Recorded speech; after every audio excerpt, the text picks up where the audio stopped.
se tiene que enseñar, y cuando escudriñamos un poco más acerca de la ira de Dios, de lo que significa, de lo que es, del por qué se da, está aprendiendo, del por qué se da, es que nosotros podemos entender un poco más la obra de Cristo en la cruz, ¿no?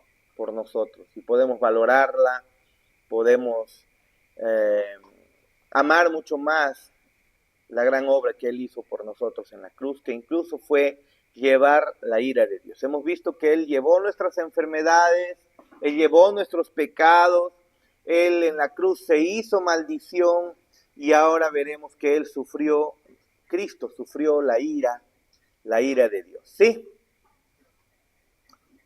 Muy bien. Leamos juntos, por favor, para luego hacer los comentarios respectivos respecto al tema. En los capítulos anteriores descubrimos que Cristo llevó nuestro pecado y nuestra maldición delante de Dios mientras colgaba la cruz. Eso lo hemos visto. En este capítulo aprenderemos que Cristo llevó nuestro pecado para sufrir la ira de Dios en contra de éste. Al hacerlo, Él satisfaría las demandas de la justicia de Dios y haría posible que Dios fuera tanto justo como el que justifica al hombre pecador. Recuerden ustedes que la justicia de Dios demanda que el pecador sea juzgado. O sea, las personas tienen la idea, ¿no? Bueno, el Señor es bueno, el Señor no es malo, Él es bueno para con todos. Por lo tanto, como es tan bueno, pues a todo el mundo va a llevar al cielo, a todo el mundo bendice, tú puedes orarle, tú puedes acercarte a Él, y Él de brazos abiertos siempre te va a recibir a pesar de tu pecado, ¿no? Bueno, las Escrituras enseñan que debido al pecado, el ser humano merece la justicia de Dios. Y lo justo es que el hombre pague por su pecado. Eso es lo justo. No podemos tener un sistema de justicia si no se hace prevalecer la justicia. Durante mucho tiempo, yo no sé si ahora está tanto como antes, estoy un tanto desactualizado de la política peruana y especialmente de los poderes que han estado corruptos. Pero usted sabe que hace unos meses, unos años creo atrás, los poderes del Estado han estado totalmente corruptos, ¿no? No sé si continúan, discúlpenme si no estoy del todo al tanto. Pero, hermanos, si el sistema de justicia no hace prevalecer la justicia, entonces, hermanos, como nación estamos perdidos. ¿Sí o no? ¿Sí o no? Si el poder judicial no garantiza justicia, entonces, hermanos, esto se convierte, como dicen, un pandemonio, un desorden, un desastre total, donde todos pueden hacer lo que les da la gana. El poder judicial debe garantizar de que se condene a los culpables y se libere a los inocentes. Deben garantizar de que la justicia sea hecha. ¿Y qué significa? Pues darle a los delincuentes el castigo justo. Aquellos que cometieron falta, aquellos que transgredieron la ley, ellos deben pagar. Eso es lo que garantiza el sistema de justicia, se supone. Ahora, nosotros le pedimos a nuestras autoridades que hagan eso. Pero cuando vamos al tema de ver que Dios es juez, nos olvidamos un poco de eso. O sea, le pedimos a los jueces que hagan prevalecer la justicia. Y nos olvidamos que nuestro Dios, nuestro Padre, también es juez. Y dentro de sus prerrogativas, pues, está el juzgar, y la Biblia dice que Él juzga con juicio justo. Y si juzga con juicio justo, entonces significa que el pecador debe ser castigado. Ahora, la transgresión a la ley de Dios, a los mandamientos de Dios, constituyen pecado, ya lo sabemos. Y la Biblia también nos enseña que el pecado, que nuestro Dios no es apático, como se pensaba, como creían los griegos, que eran los dioses del panteón griego, ¿no?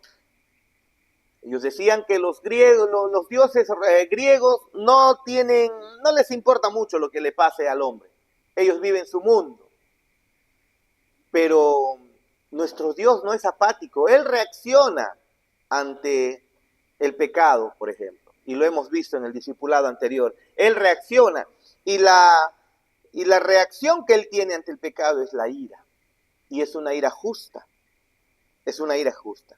Por lo tanto, nuestro Dios, si va a perdonar a los culpables, tenemos un serio problema. No puede perdonar así por así a un culpable, porque estaría yendo en contra de su justicia. Y si Él es justo, entonces su justicia tiene que ser, algo debe ocurrir para que su justicia no sea mancillada. Y lo que ocurrió fue que el mismo juez del universo bajó de su trono y llevó el pecado de los culpables. Y él mismo cumplió perfectamente su ley y luego sobre él fue cargada nuestros pecados, nuestras maldiciones, y él, nuestro Cristo, sufrió la ira de Dios. Entonces, ahora Dios hizo posible que él mismo sea el que justifica, ¿no?, al impío, algo que en el Antiguo Testamento encontramos que es abominación, ¿no? Abominación quien trata por inocente al culpable y culpable al inocente, dice en el Antiguo Testamento. Pero Dios hizo eso, y para que eso no sea injusto, Dios mismo envió a su Hijo, santo y eterno, para que sobre él sea descargada, sobre él mismo sea descargada la ira de Dios. Muy bien, veamos por favor el subtítulo que tenemos enfrente. Cristo fue desamparado por Dios. ¿Ok? Pero antes leamos Romanos 3:25, por favor.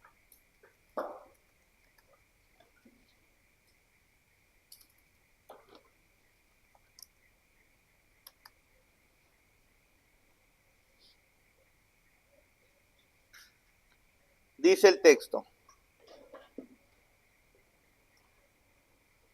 desde el 23, por cuanto todos pecaron y están destituidos de la gloria de Dios, siendo justificados, pero no, gratuitamente por su gracia, mediante la redención que es en Cristo Jesús, a quien Dios puso como propiciación por medio de la fe en su sangre, para manifestar su justicia, a causa de haber pasado por alto en su paciencia los pecados pasados, los nuestros, ¿no?, con la mira de manifestar en este tiempo su justicia, a fin de que Él sea el justo, es decir, Él sigue siendo justo, y a la misma vez el que justifica al que es de la fe de Jesús.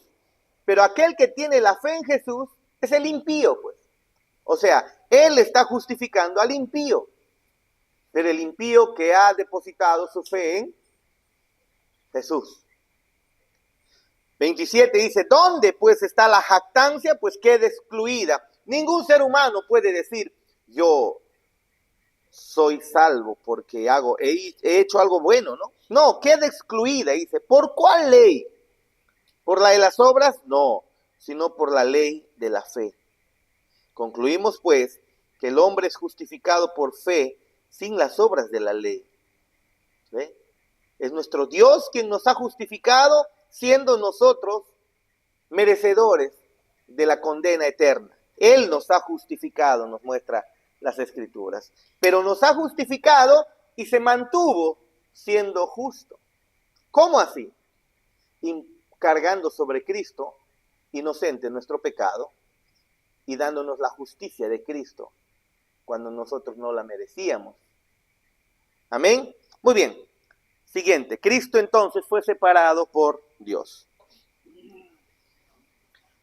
Un aspecto de la ira de Dios que Cristo sufrió fue el desamparo o alejamiento de Dios el Padre.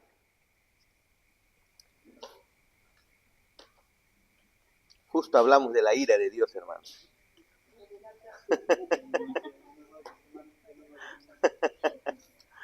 En cada video salen, ¿no? Los dos llegando tarde, ¿no? Más o menos a los 10 minutos después.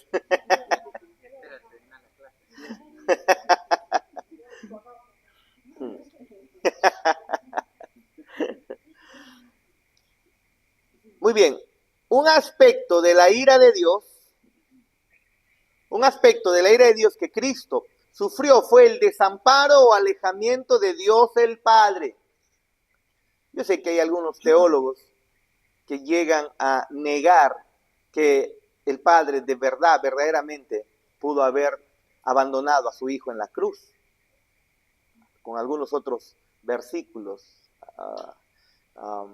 con el Salmos, creo que el versículo 20, capítulo 22, capítulo 21, versículo 22, creo que piensan así, ¿no? Pero se olvidan que el versículo 1 dice, Cristo dijo, Padre, Padre, ¿por qué me has desamparado? ¿Por qué me has abandonado?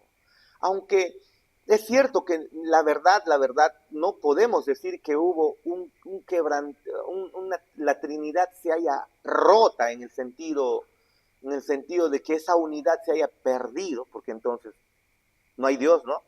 ¿No es así? Si meditamos bien, es así. Pero aún así, hermanos, sí hubo un abandono del Padre hacia su Hijo. Claro que lo hubo. Y las Escrituras lo enseñan. Entonces, un aspecto de la ira de Dios que Cristo sufrió fue el desamparo o alejamiento de Dios, el Padre. Dios es moralmente perfecto y separado de todo mal. ¿No es así? Aquí estamos. Es imposible para Él deleitarse en el pecado o permanecer en comunión con aquellos que practican la iniquidad. Eso ya lo sabemos. El Padre no puede tener comunión. Dios no puede tener comunión con aquellos que practican la iniquidad. Debido a esto, el pecado del pueblo de Dios se levantó como un gran e impenetrable muro que hacía imposible la comunión con Dios. El hombre estaba en rebeldía con Dios, el hombre estaba alejado de Dios y su pecado levantaba como una especie de muro que hacía imposible que el hombre y Dios estén en comunión. Claro, no creo que estén pensando de verdad en un muro, ¿no? Sino que estamos hablando que, de manera figurada, nuestro pecado ha hecho un distanciamiento, como de una muralla inmensa. Una muralla divide, pues, a los presos, por ejemplo, de la libertad, de la comunión con sus seres queridos. Y de la misma manera, nuestros pecados nos dividen, nos alejan de la comunión de Dios. Y cada ser humano, entonces, perdió la comunión con Dios. No está en comunión con Dios debido a su pecado. ¿No es así? Sigamos. Para remediar esta gran separación entre Dios y su pueblo, Cristo se puso en nuestro lugar.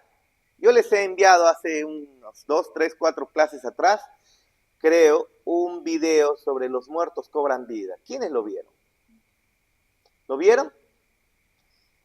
¿Leyeron incluso los subtítulos de la canción? Hermoso, ¿no? Cada vez que ves eso te estremece el cuerpo porque lo narra el evangelio de manera hermosa, animado, ¿no? Muy, muy bonito, muy bonito. Muy bien. Adiós, dengue.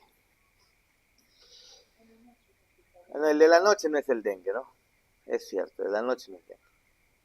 El dengue es mucho más vivaracho, ¿no? En el día y se mueve muy rápido. El de la noche es más lentito. Muy bien. Para remediar esta gran separación entre Dios y su pueblo, Cristo se puso en nuestro lugar, llevó la culpa de nuestros pecados y fue desamparado por Dios hasta que el castigo por nuestro pecado fue completamente pagado. ¿Ve? Algunos tal vez se preguntan, ¿pero cómo es posible? que la muerte de Cristo en la cruz, la crucifixión de un hombre por unas horas ahí en la cruz, fue suficiente para pagar todos nuestros pecados. Algunos son tan osados y llegan a decir, si el hombre merecía condena eterna, entonces el Padre debió haber castigado a su Hijo eternamente. ¿Han escuchado esas objeciones?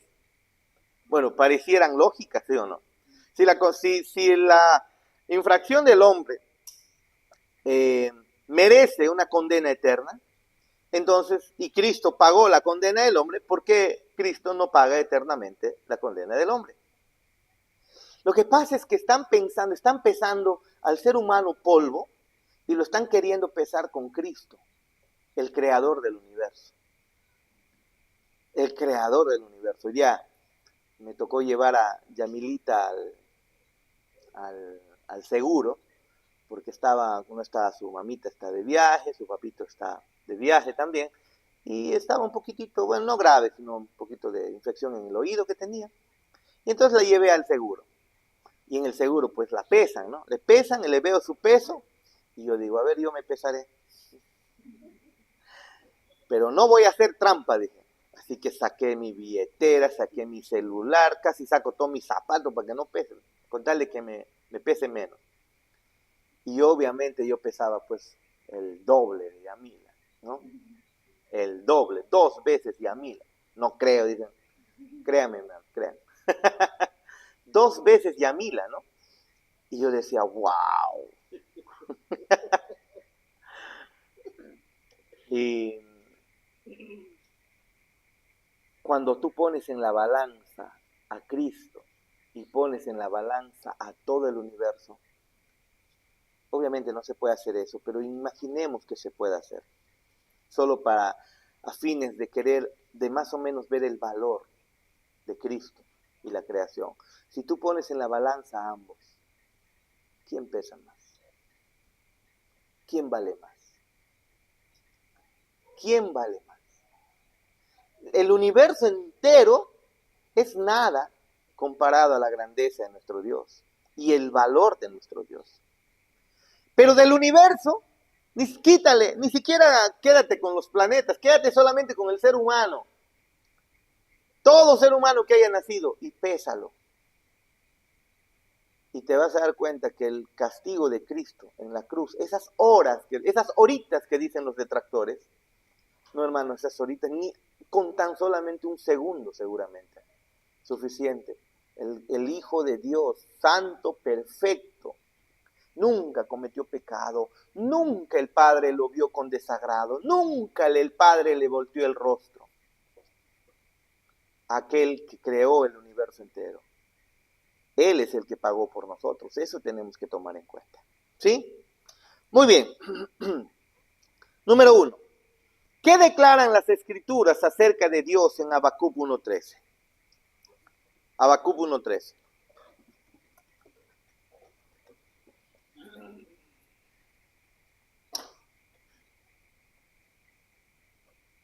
Habacuc 1.13. Habacuc dice, y eso lo sabían y lo saben muy bien los judíos, dice, muy limpio eres de ojos para ver el mal, ni puedes ver el agravio. ¿Te das cuenta? Habacuc reconoce que nuestro Dios es limpio, ni siquiera dice limpio, muy limpio eres de ojos para ver el mal. Es decir, tus ojos son tan limpios, en el sentido que santos, que jamás se inclinarían a ver el mal, ni puedes ver el agravio. ¿Está diciendo que Dios tiene ojos? No, está hablando acerca de la comunión que Dios pueda tener con el pecado, con la corrupción. Y ¿sabes? Dios es santo, santísimo, de tal manera que no tiene comunión con el pecado. Y en el lenguaje antropomórfico que se está usando acá, es decir, Dios atribuyéndose a sí mismo características humanas, y en este caso se atribuye ojos, Él está diciendo que Él es limpio, sus ojos son tan limpios que Él no puede ver el mal, no puede hacerlo, Él no puede ver el agravio, no lo puede hacer. Volvamos a nuestro material, por favor. ¿Qué declaran las Escrituras acerca de Dios entonces en Habacuc 1:13? Que sus ojos son muy limpios para ver el mal. ¿Y qué más? Que Él no puede ver el agravio. ¿Qué nos comunica esto? Nos comunica lo que ya el Antiguo Testamento había mencionado constantemente, que Él es santo, santo, santo. ¿Qué significa ser santo? Que nuestro Dios es trascendente a su creación, que nuestro Dios trasciende a la corrupción de su creación, que nuestro Dios es completamente diferente a todo lo que pueda existir y trascendente a esa corrupción. No hay comunión de Dios con la corrupción, con el pecado. No lo hay. Tenemos que nosotros recordar eso. 2. Isaías 59:2.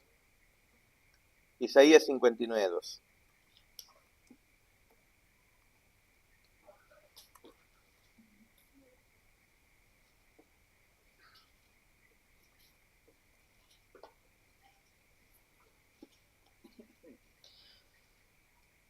Versículo 2 dice, pero vuestras iniquidades han hecho división entre vosotros y vuestro Dios, y vuestros pecados han hecho ocultar de vosotros su rostro para no oír. Es lo que dice Isaías. ¿Ve? ¿Cómo afecta el pecado a la relación de Dios con el hombre? ¿Qué es lo que hace Dios? Oculta su rostro. Leamos otra vez Isaías 59:2. Vuestras iniquidades han hecho división entre Dios, entre vosotros y vuestro Dios, y vuestros pecados han hecho ocultar de vosotros su rostro para no oír. Otra vez, recuerden que aquí se está usando lenguaje antropomórfico. ¿Qué significa eso? Dios se está atribuyendo características humanas para comunicarnos verdades acerca de Él. ¿Él tiene rostro? ¿Él tiene ojos? No. Lo que nos está diciendo es que Él no tiene comunión con el pecado. Miren lo que ocurre aquí.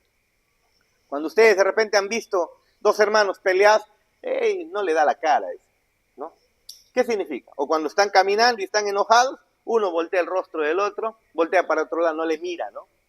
¿Y qué significa entonces estar cara a cara? Significa que estás hablando en comunión, pues, ¿no? Al menos con un rostro alegre. Pero aquí dice que Dios ocultó su rostro. Significa que a Él le desagrada tanto el pecado que Él rompe la comunión con las personas. Pero no solamente rompe la comunión con las personas, hermanos, sino que también lo que hace es que responde con enojo y con ira. Muy bien. ¿Dios puede tener comunión con los impíos entonces, Paul? No. ¿Dios puede tener comunión con los pecadores entonces, hermana Patti? No. La Biblia dice claramente que no puede. No puede. Debido a su naturaleza santa y justa, Él no puede hacer eso. Leamos la nota. El estado continuamente caído del hombre, continuamente caído del hombre y su miseria no es debido a alguna deficiencia en Dios. No es que Dios haya fallado en algo. Es el pecado del hombre el que crea un gran abismo entre él y Dios. Es el pecado el que construye el muro impenetrable. El verdadero culpable de la miseria del hombre, el verdadero culpable de que el rostro de Dios esté volteado, es el mismo hombre. Debido a su enemistad hacia la persona de Dios y su rebelión en contra de la ley de Dios. Hermanos, creo que podemos reconocer eso, siendo creyentes. La vez pasada creo que les pregunté, es fácil demostrar que todavía nuestra carne no le agrada las cosas espirituales, aunque en el espíritu, nuestro espíritu ya anhela, clama, brama como las aguas, como los ciervos braman, buscan por las aguas, nuestro espíritu clama, anhela, desea. Y por eso es que estás acá. Yo te pregunto, ¿por tu carne estarías acá? De repente Netflix sería para nuestra carne una buena opción para quedarnos, ¿no? Incluso hasta una prédica en la comodidad de la casa, ¿no? ¿No?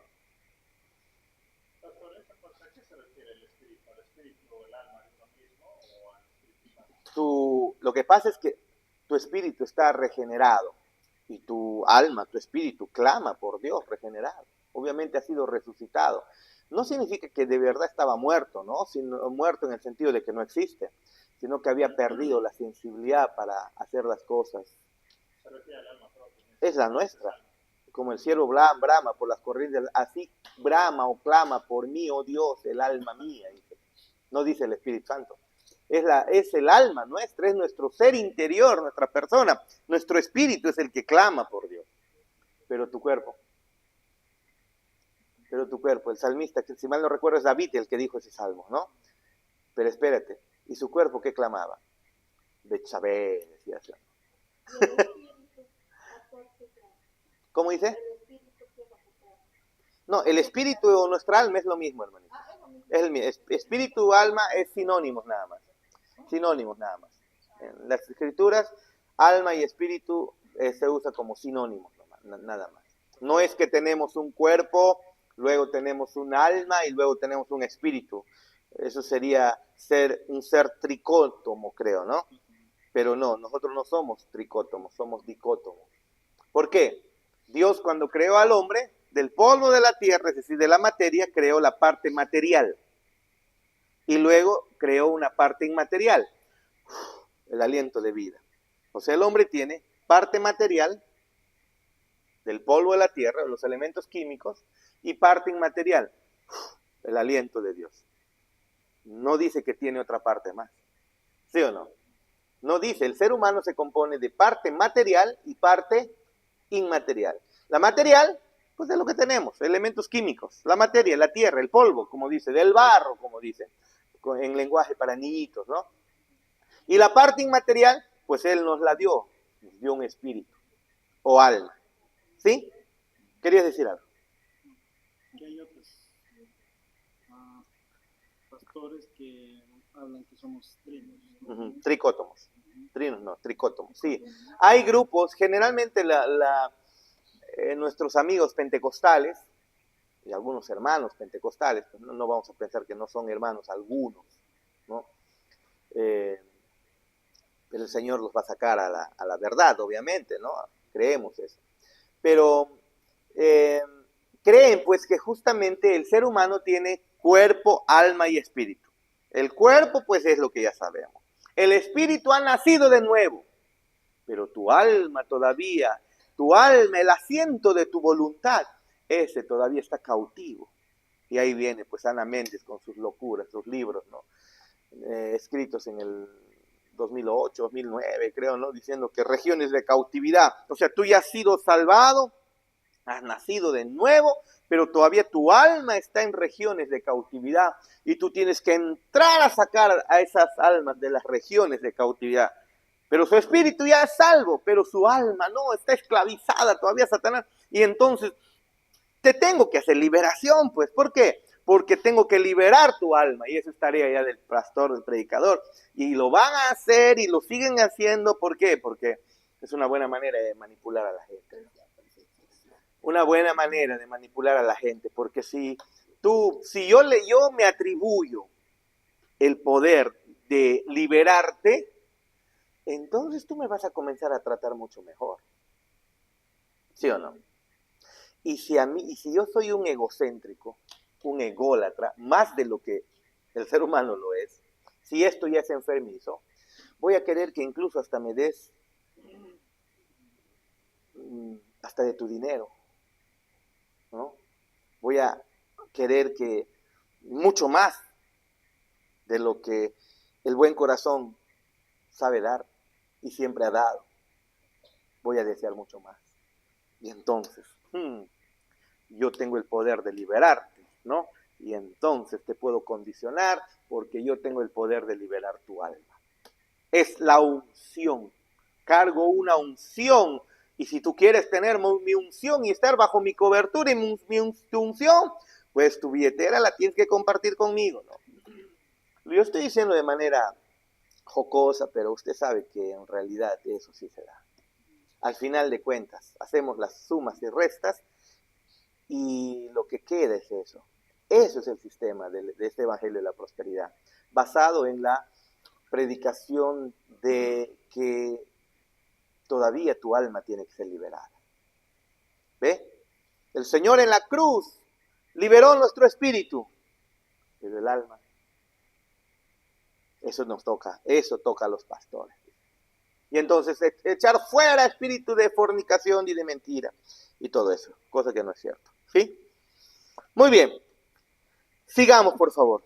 Entonces el verdadero culpable de la miseria del hombre, ¿quién es? El mismísimo hombre, debido a su enemistad hacia la persona de Dios y su rebelión en contra de la ley de Dios. 3. ¿Cómo se describe al pecador en Efesios 2:12? Efesios 2:12.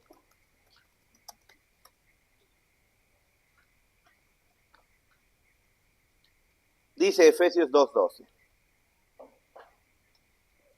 Es la misma versión. Efesios 2:12 dice: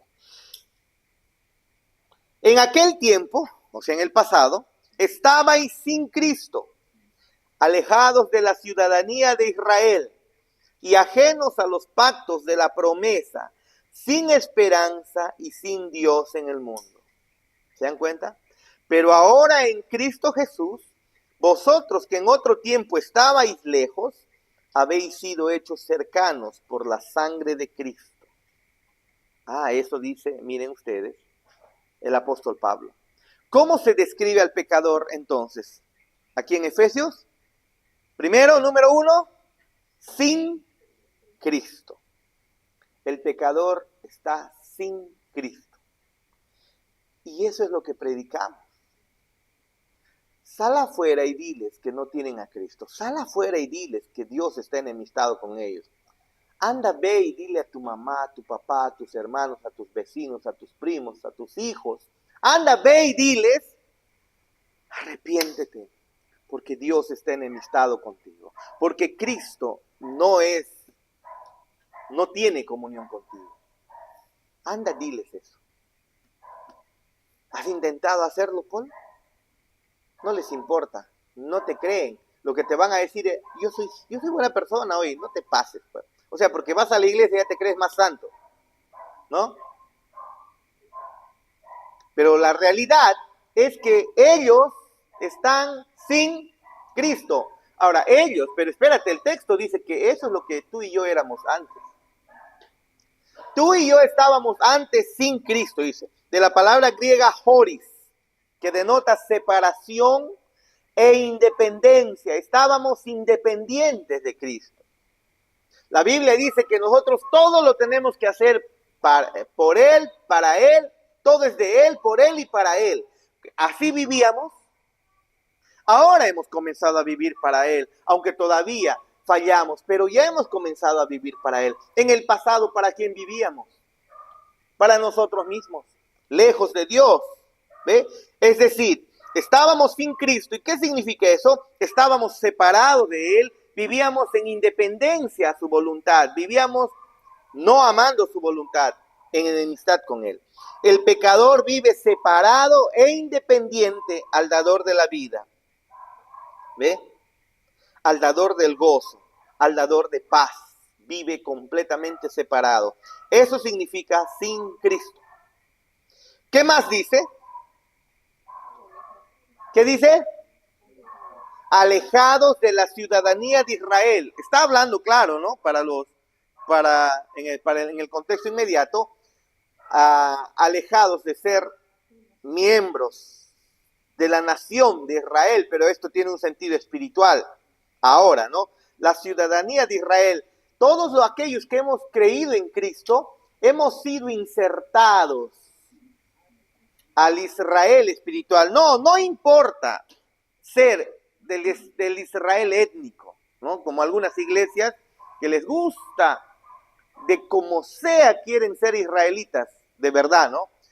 Ponen su bandera de Israel, comienzan a hablar en hebreo, comienzan a realizar fiestas hebreas, e incluso hasta se van hasta Tierra Santa a pisar, ¿no? E incluso hay un síndrome que les ocurre, especialmente a los pentecostales, aquellos que tienen un énfasis en la nación de Israel, que cuando van a Israel les da el síndrome mesiánico, le llaman.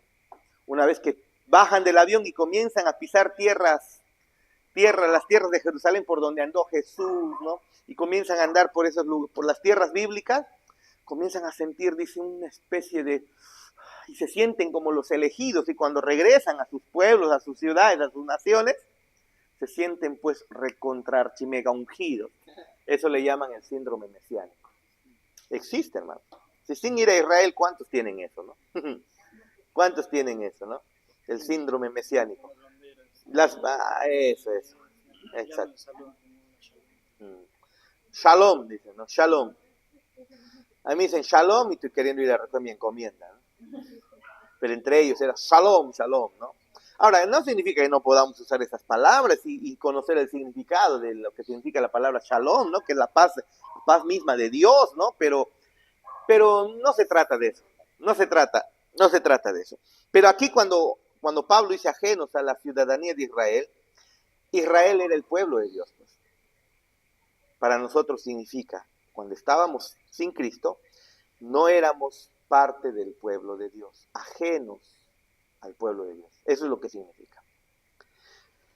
Alejados, ajenos, ¿no? De la palabra griega apollotrio, que significa alienar o alejar. El pecador está alejado del pueblo de Dios, no es parte del pueblo de Dios. ¿Sí? C. ¿Qué más dice? Alejados de la ciudadanía, ¿y qué más? Ajenos a los pactos de la promesa, de la palabra griega xenos, que denota a un extraño o extranjero, ¿sí? El pecador es un extranjero a todas las promesas de Dios. ¿Se acuerdan que cuando hubo el bono, no sé, tantos bonos hubo en tiempos de COVID, ¿no? ¿Les llegó ese bono a los venezolanos? No. ¿O sí? ¿Saben ustedes si les llegó? Un último, creo que sí. No, pero los primeros eran principalmente para peruanos. ¿Ve? Si tú eres un boliviano y vienes a Perú, no vas a querer tener CIS, pues. El CIS es para peruanos, ¿no es así? Son extranjeros, y como extranjeros no tienen los beneficios que la Constitución les da a los ciudadanos peruanos. Aquí lo que está diciendo es ajenos a los pactos de la promesa, es decir, el pecador es un extranjero a todas las promesas que se dio para el pueblo de Israel, para el pueblo de Dios. Al pueblo de Dios se le dio salvación, se le prometió protección, se le prometió vida eterna. Ajenos a todo eso. Se le prometió perdón. El pecador estaba ajeno a todo eso. Sigamos, 4. Sin esperanza y sin Dios en el mundo. Ahora, una vez más usted tiene que recordar que al judío le gusta repetir las cosas, ¿no? Y aquí hay una repetición otra vez, varias veces se repite. Mire, sin Cristo, ajenos de la ciudadanía de Israel, alejados de la ciudadanía de Israel, ajenos a los pactos de la promesa, sin esperanza y sin Dios. Al final de cuentas, si se dan cuenta, es lo mismo. Es lo mismo. Lo que está queriendo decir y lo está enfatizando es que el ser humano está apartado de Dios. Dios es su enemigo. Y el hombre no es pueblo de Dios. Sin esperanza, sin no tener a Cristo, estar alejados, no ser parte del pueblo de Dios, ajenos de la promesa, significa entonces que no hay esperanza, porque sin Dios no hay esperanza. Este es probablemente el resultado más aterrador del pecado del hombre. No hay esperanza para aquel que está sin Cristo. Ahora, ¿tú crees eso? ¿Crees realmente que el pecador está sin esperanza? ¿El pecador que está sin Cristo no tiene esperanza? ¿Que si muere, eternamente perecerá? Si tú crees eso, entonces el predicarle el Evangelio a aquellos que ves que no tienen a Cristo es nuestra prioridad, ¿sí o no? Entonces, desde el púlpito no se va a cambiar el mensaje, porque esto es lo que tienen que escuchar. Si nosotros pensamos que las personas necesitan sanidad, entonces desde el púlpito vamos a predicar sanidad. Si nosotros pensamos que el ser humano necesita sanarse emocionalmente, entonces desde el púlpito vamos a predicar sanidad emocional, sanidad del alma, ¿no? Pero si nosotros creemos que el hombre está sin esperanza, enemistado con Dios, desde el púlpito vamos a predicar el evangelio de la reconciliación, ¿sí o no?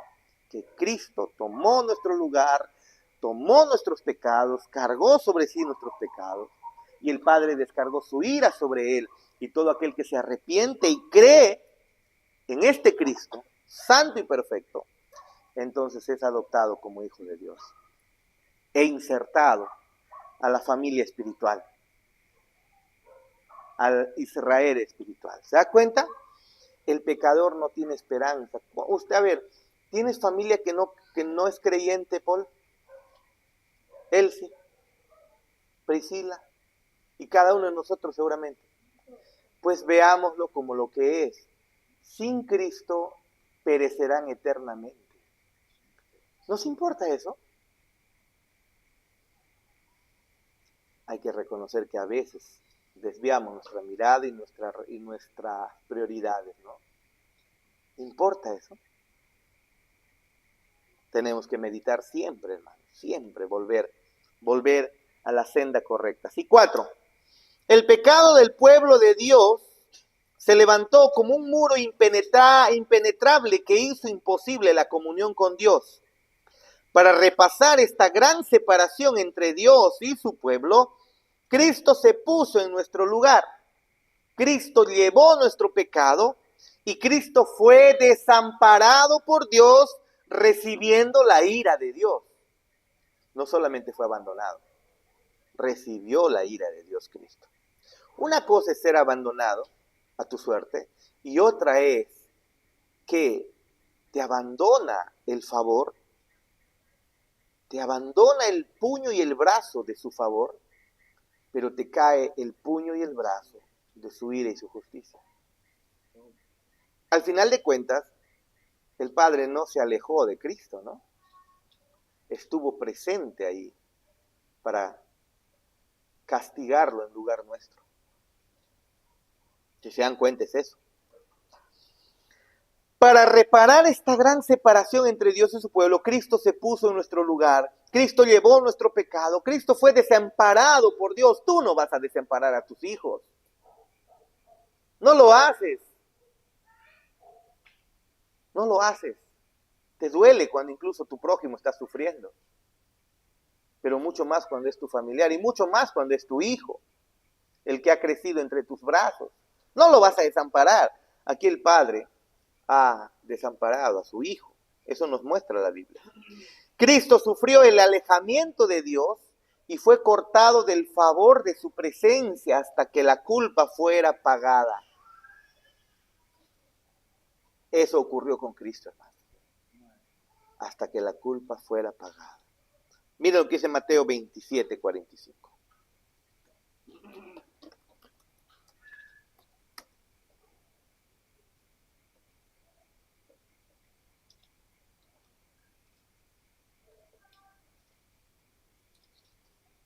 Dice, y desde la hora sexta hubo tinieblas sobre toda la tierra hasta la hora novena. Cerca de la hora novena, Jesús clamó a gran voz diciendo, Elí, Elí, lama sabactani, esto es, Dios mío, ¿por qué me has desamparado. Recuerden que son palabras también del Salmos, ¿qué Salmos? 21 o 22, ¿se acuerdan? No, Salmos 21 o 22, a ver, ¿qué Salmos es? 21 o 22. Eso ya tienen que saberlo de memoria. ¿Qué Salmos es? A ver, ¿quién lo encuentra más rápido? Salmos 22, 1, ¿no? Salmos 22, 1. ¿Qué dice? Son las palabras que Jesús al final. Aquí dice, Padre, Padre, pero no. ¿Por qué me has desamparado? Muy bien. ¿Cómo ilustra esta verdad en Mateo 27, del 45 al 46? Es que en la cruz, debido a nuestro pecado, debido a que Él estaba cargando el pecado de su pueblo, escuchen por favor, Cristo no estaba cargando el pecado de toda la humanidad por si acaso. Porque si Cristo cargó el pecado de toda la humanidad, entonces toda la humanidad debería ser salva. ¿Sí o no? Es lo lógico. Cristo no cargó el pecado de toda la humanidad. No. A veces vemos las profesiones, ¿no? Cristo llevó nuestros pecados. Espérate, no. Se están atribuyendo el acto del sacrificio de Cristo, lo están atribuyendo para ellos sin arrepentimiento, y eso no es así. Cristo llevó los pecados de aquellos que son su pueblo. ¿Y quiénes son ellos? Aquellos a quienes el Señor llamaría a través del Evangelio. Les daría nuevo nacimiento y con el Evangelio los convertiría a Él. Para ellos, sobre ellos es que Él derramó, para ellos derramó su sangre preciosa, no por toda la humanidad por si acaso. Porque si derramó su sangre por toda la humanidad, ¿por qué toda la humanidad no es salva? Podríamos concluir entonces que el sacrificio de Cristo no es suficiente. ¿Se dan cuenta? No, pero la Biblia muestra que el sacrificio de Cristo es suficiente. Es completo. Satisfizo la justicia de Dios. De tal manera que para aquellos que son su pueblo, para ellos efectivamente asegura una salvación. Y es tan poderosa que jamás lo suelta. Dígame, hermanito. Ya. Que Cristo murió por los pecados del mundo y eso como que confunde, ¿no? Claro, claro. Es cierto, pero necesitamos ver en ese contexto quién es el mundo. ¿A qué se refiere con el mundo? Porque miren, varias veces hice este ejemplo en la iglesia, ¿no? Si yo les digo, hermanos, en la iglesia el día domingo, ¿no? El sábado, por favor, todo el mundo venga al deporte. Va a venir los de la misión. ¿Qué significa esa palabra todo el mundo? O tienen que venir desde la China, desde Dubái, desde Afganistán, los israelitas. De todo el planeta tienen que venir, incluso, o Totin o María tienen que venir a la iglesia. No, el mundo ahí es un grupo reducido, si nos damos cuenta. Y cuando Cristo dice que derramó su sangre por los pecados del mundo, ese mundo, en el contexto, por eso tiene que ver en el contexto, es el grupo de los suyos. Porque si tomamos de todo el mundo, eso significa que Cristo entonces está salvando a todos. ¿Y qué sucede? Encontramos en el Apocalipsis que hay muchos condenados. ¿Y por qué se han condenado? Si Cristo murió por todos, pudiéramos concluir, su sangre no fue suficiente. El poder de Cristo en la cruz no es suficiente. Solamente hizo potencial la salvación, no aseguró la de nadie. Y eso es algo que no es cierto. ¿Amén? ¿Sí? ¿Quedó claro eso?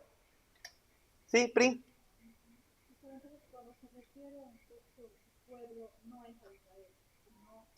Al pueblo es, en general es su pueblo, los que creen en Cristo. Porque Pablo mismo dice, no son israelitas los que son de la sangre, sino los que son de la fe de Abraham. ¿Te acuerdas?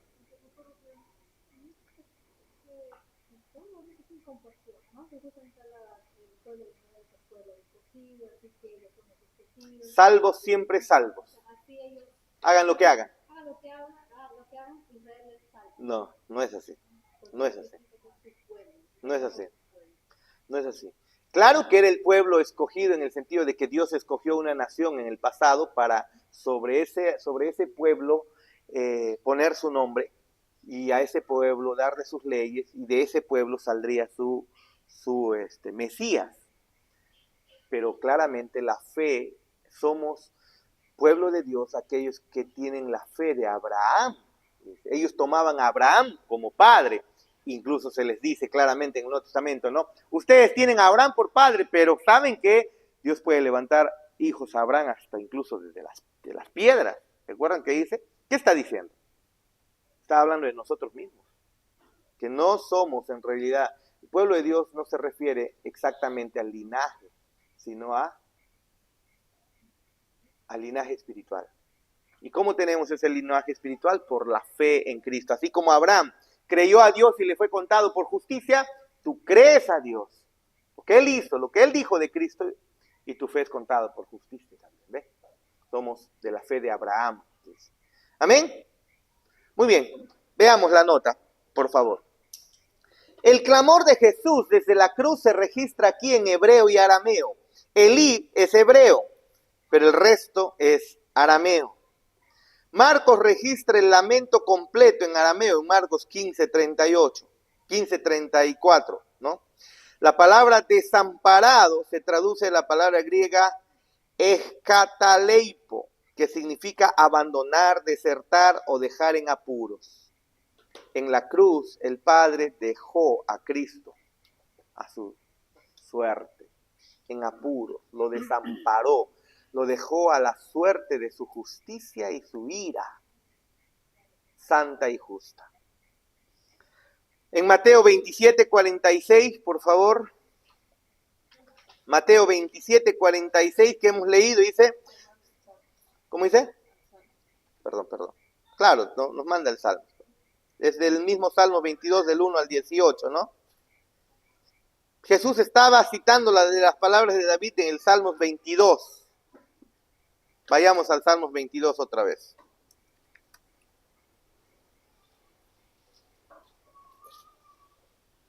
Dios mío, estas son las palabras de David, pero son palabras mesiánicas, ¿no? Proféticas. Dios mío, ¿por qué me has desamparado? ¿Por qué estás tan lejos de mi salvación y de las palabras de mi clamor? Paul, este Salmos está escrito unos 1000 años antes de Cristo. 1000 años antes de Cristo. Antes del nacimiento de Cristo. Y cuando ocurre, Jesús menciona estas palabras. Dios mío, ¿por qué me has desamparado? ¿Por qué estás tan lejos de mi salvación y de las palabras de mi clamor? Dios mío, clamo de día y no respondes, y de noche y no hay para mí reposo. Pero tú eres santo, dice. Es el asunto.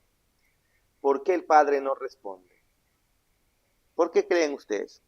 Hemos aprendido que Cristo se hizo maldición, Cristo se hizo pecado, Cristo estaba recibiendo la ira de Dios debido a que Él es santo.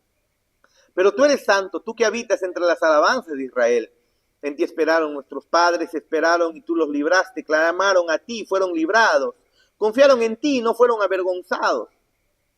Incluso en el Antiguo Testamento claramente dice, no hay justo, ¿no? Que haya al final sido desamparado por Dios. El Señor siempre ha provisto para su pueblo. Versículo 6, mas yo soy gusano y no hombre. Recuerden, fue hecho maldición en la cruz. ¿Por qué dice gusano? ¿Se acuerdan que el gusano tengo un símbolo de la inmundicia? No tocaréis lo inmundo. Los cadáveres se llenaban de gusanos. Y la ley decía que no tenían que tocar animal muerto. Con gusanos. El Gehenna, ¿se acuerdan qué era? Era un lugar lleno de gusanos donde se abandonaban, se botaban los animales muertos o incluso a las personas muertas. ¿Se acuerdan? Y había gusano, lleno de gusanos. Dice, mas yo soy gusano y no hombre, inmundo. Porque en la cruz Cristo se hizo nuestra inmundicia. Oprobio de los hombres, despreciado del pueblo. Todos los que me ven me escarnecen, estiran la boca, menean la cabeza diciendo, se encomendó a Jehová, líbrele él. Sálvele, puesto que en él se complacía. Pero tú eres el que me sacó del vientre, el que me hizo estar confiado desde que estaba a los pechos de mi madre. Sobre ti fui echado desde antes de nacer. Desde el vientre de mi madre, tú eres mi Dios. No te alejes de mí, porque la angustia está cerca, porque no hay quien ayude. Me han rodeado muchos toros, fuertes toros de Basán me han cercado. Abrieron sobre mí su boca como león rapaz y rugiente. He sido derramado como aguas y todos mis huesos se descoyuntaron. Mi corazón fue como cera, derritiéndose en medio de mis entrañas. Como un tiesto se secó mi vigor y mi lengua se pegó a mi paladar. Y me has puesto en el polvo de la muerte. Porque perros me han rodeado, me han cercado cuadrilla de malignos. Horadaron mis manos y mis pies. La pregunta es, ¿cuándo horadaron o hicieron hueco las manos de David? Las manos y los pies de David. Obviamente este salmo es mesiánico, ¿no? Mas tú, Jehová, repartieron entre sí mis vestidos. ¿Ve?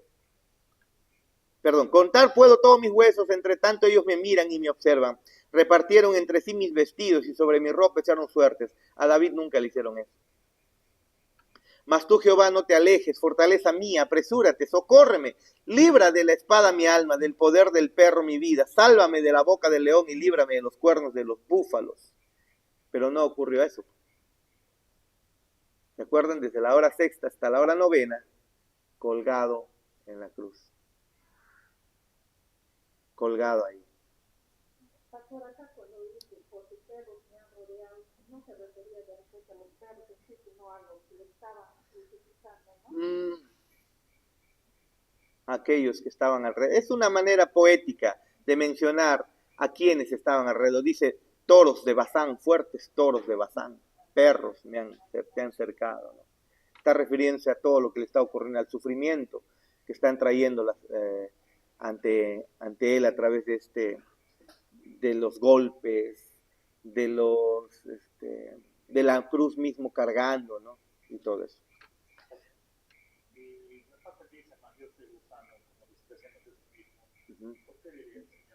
Pero es lo que mencionaba hace un momento, ¿no? El gusano era un símbolo de inmundicia. ¿Te acuerdas que en el Gehenna lo que había era un lugar donde se abandonaba los cadáveres, había basura, se quemaba, había gusanos, y tú no podías acercarte al Gehenna y estar ceremonialmente puro, quedabas impuro, y es justamente por esos lugares desérticos, pues lugares como el Gehenna, donde andaban los leprosos, porque era un lugar horrible, humeante, y la gente como no se acercaba ahí y ellos estaban separados de la sociedad, ahí no los rechazaban, pues, pero eran inmundos los que entraban ahí. Y aquí, soy gusano. Ah, recuerda, pues Cristo en la cruz llevó ¿qué cosa? ¿Acaso no llevó nuestra inmundicia? ¿Acaso no llevó nuestra inmundicia en la cruz él? Nuestros pecados, no se hizo maldición. Entonces, de manera poética, él está diciendo, soy gusano. Gusano, un símbolo de la inmundicia en el Antiguo Testamento, ¿no? Porque ¿dónde habían gusanos? En animal muerto. ¿Y qué decía Levítico? No tocaréis muerto, ¿no? Sigamos entonces, volvamos a nuestro material. ¿Cuál fue el clamor o queja del Cristo en los versículos 1 y 2? ¿Cuál fue el clamor de Cristo? ¿Qué dice? ¿Cuál fue el clamor? ¿Por qué me has desamparado, no? ¿Cuál fue su queja? Me has desamparado. Me has desamparado. Me has abandonado. Ese fue el clamor de Cristo en la cruz. Como yo les he dicho varias veces, tú no desampararías a un ser querido, ¿no? A tus hijos. No lo haces. Por más que se porte mal, no los desamparas. Es más, hasta lo engríes. Nota.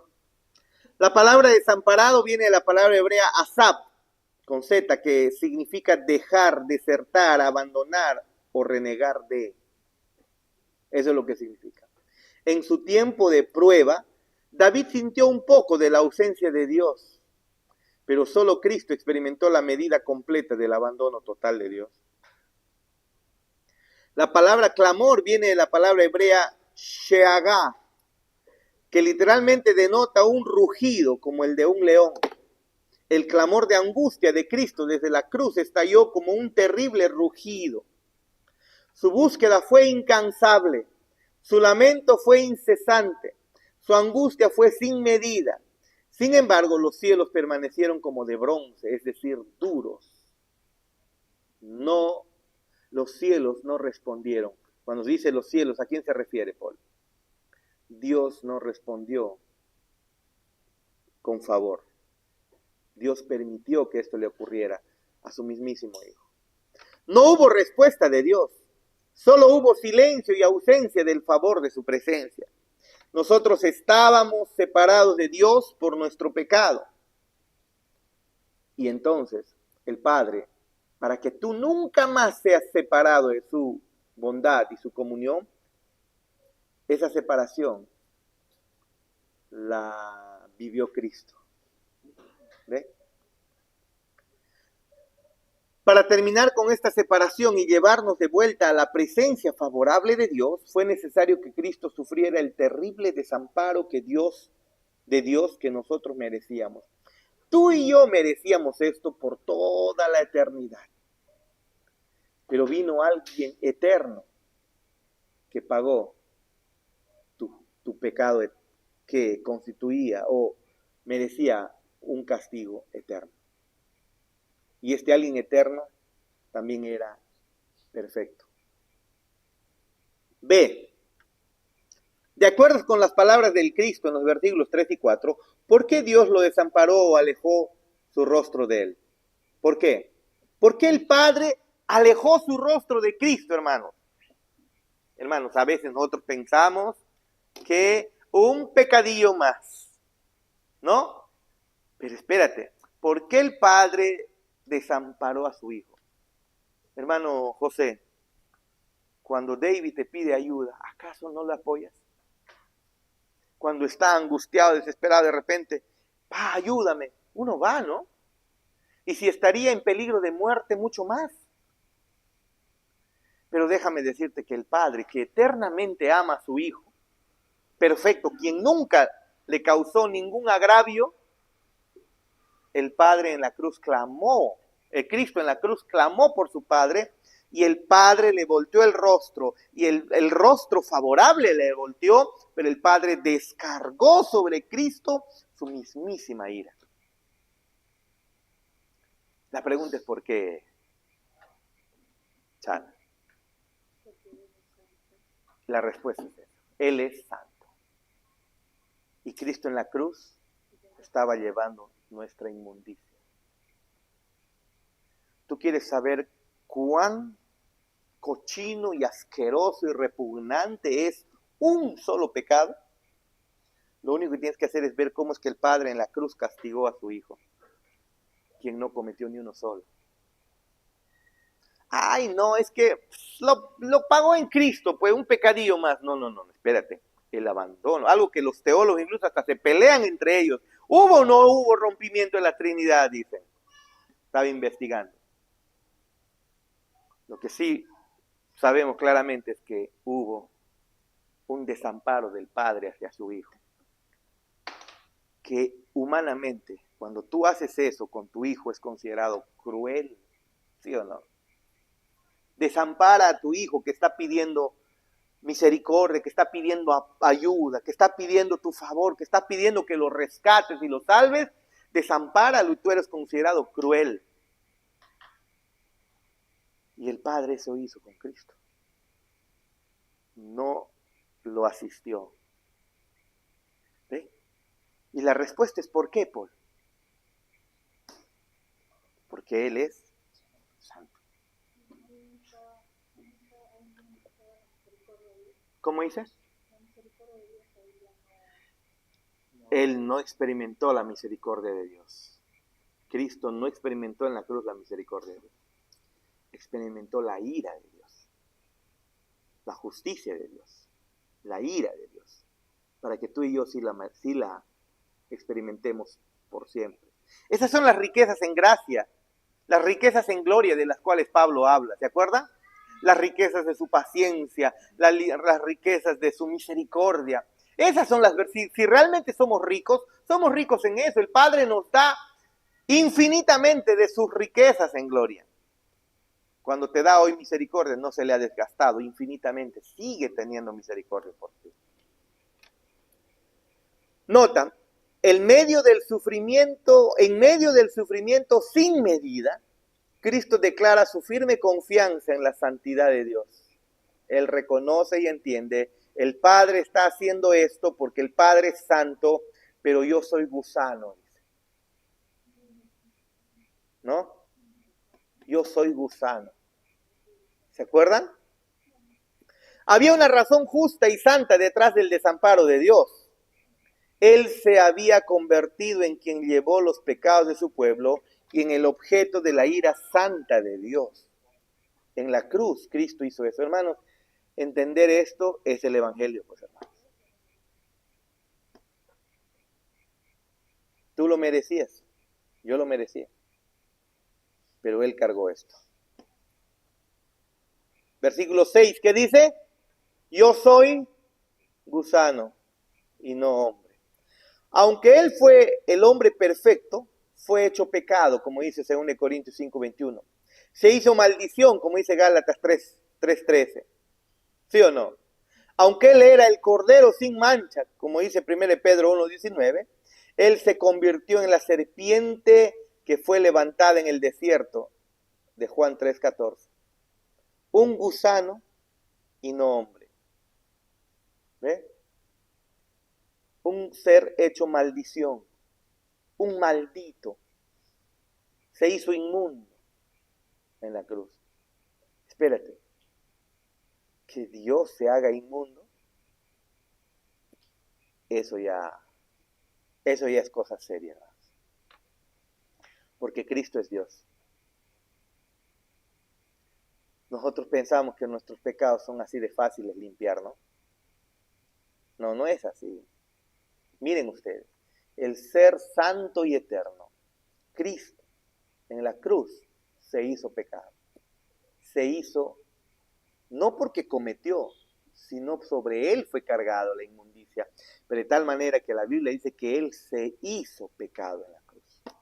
El objeto mismísimo de la ira de Dios se hizo Él. El ser santo, 3 veces santo, que no tiene comunión con el pecado, en la cruz se hizo aquello que Él mismo aborrece y odia con todo su ser. ¿Se dan cuenta? Aunque le correspondían todas las bendiciones del monte Gerizim, todos los juicios del monte Ebal fueron derramados sobre su cabeza. Increíble, ¿no? Para que tú y yo fuéramos librados de esas maldiciones, de la ira de Dios. Amén. ¿Sigamos? ¿Cuánto nos falta? A ver, hasta ahí preguntas, por favor. Tenemos que avanzar un poco más, si no nos vamos a dar la próxima semana. No vamos a terminar la próxima. ¿Alguna pregunta?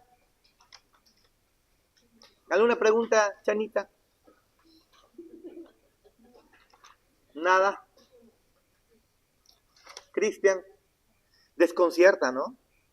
Porque cuando te pones a meditar, Cristo, santo, puro, creador, haciéndose en la cruz inmundo.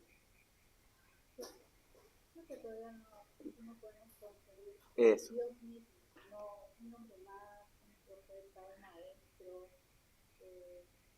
Quizás por eso pensamos, ¿no? O como dicen algunos, todo es una historia, un libro donde es una historia donde el hombre necesitaba creer en algo que por eso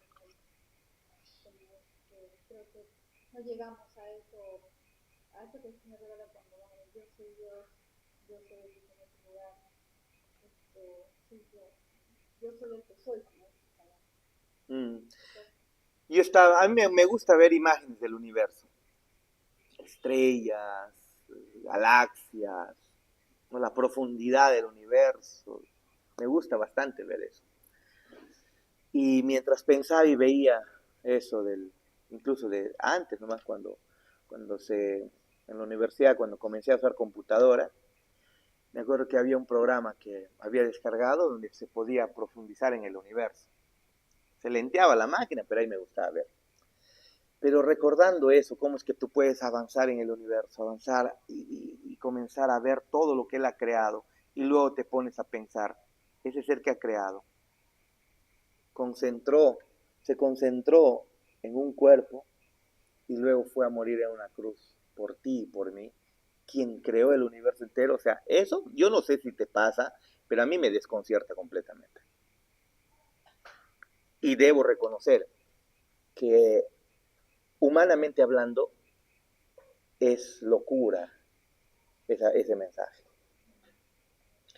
Humanamente hablando es no creíble este mensaje. Gracias, Elcita. No sé si pasa eso por tu cabeza. No sé si te pones a pensar en eso. Que aquel que ha creado todo el universo, que de verdad se concentre se haga ser humano, y luego como ser humano sufra por ti y por mí, cuando tranquilamente puede desaparecer el universo y crearse miles de otros universos y no pasó nada. Pero que eso haya ocurrido, a mí siempre me ha desconcertado.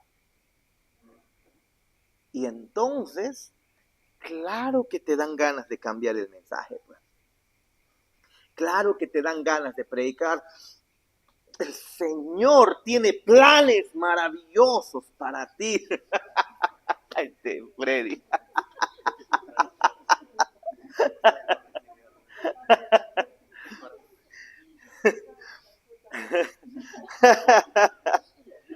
Hay que tener cuidado de no llevarlo cerca de un pastor pentecostal, ¿eh?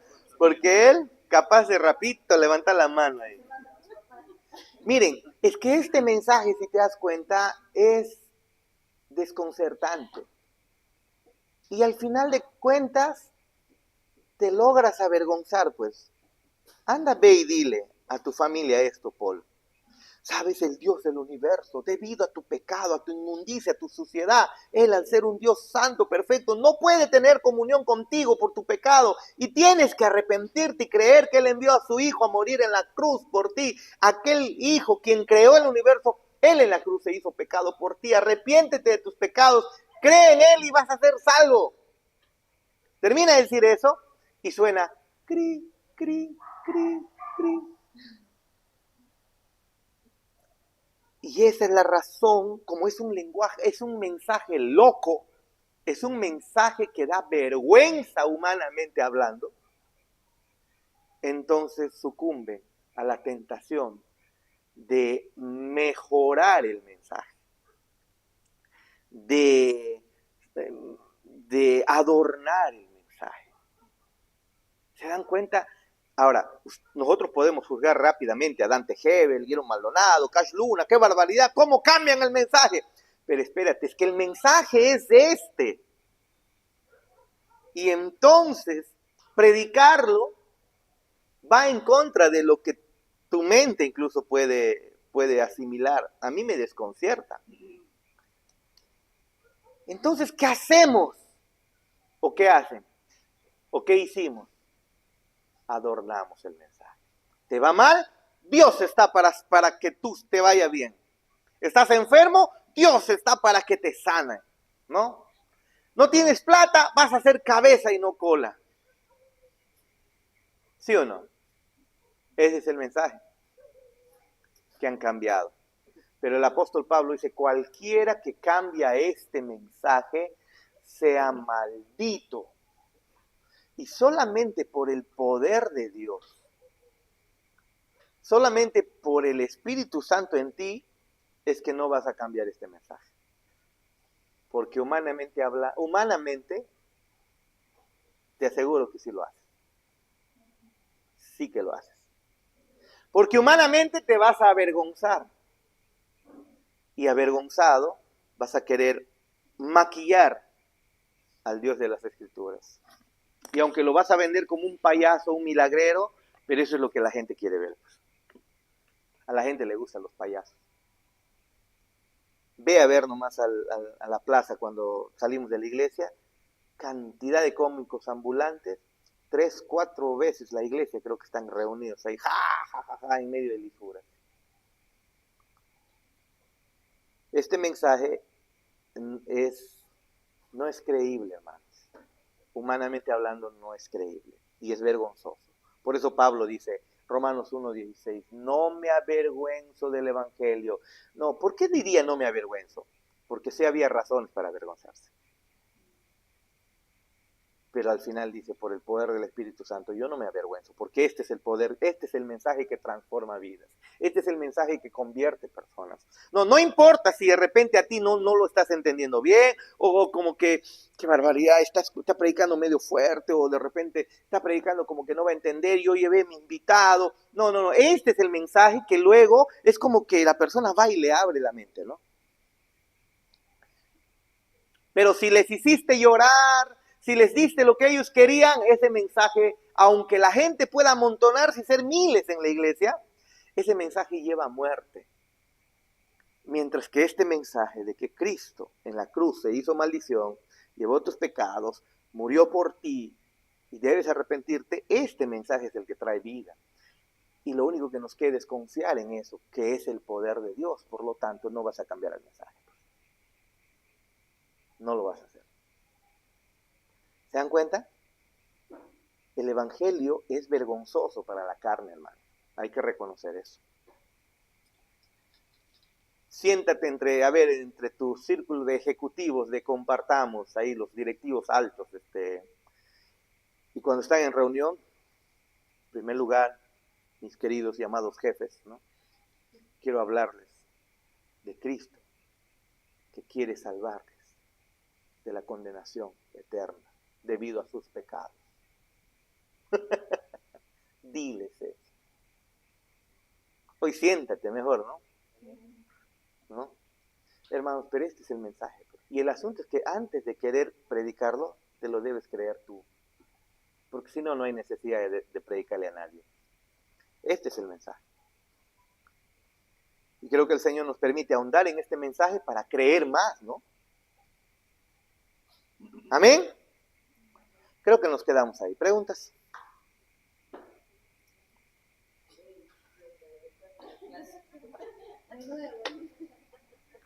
David ha venido a decir amén.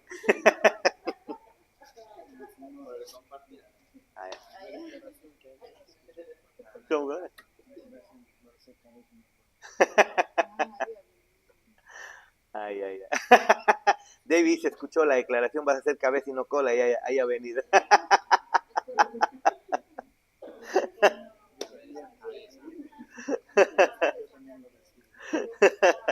Ha visto a Freddy ahí levantando su mano y él también. Hermanos, este es el mensaje. No te avergüences nunca de este mensaje.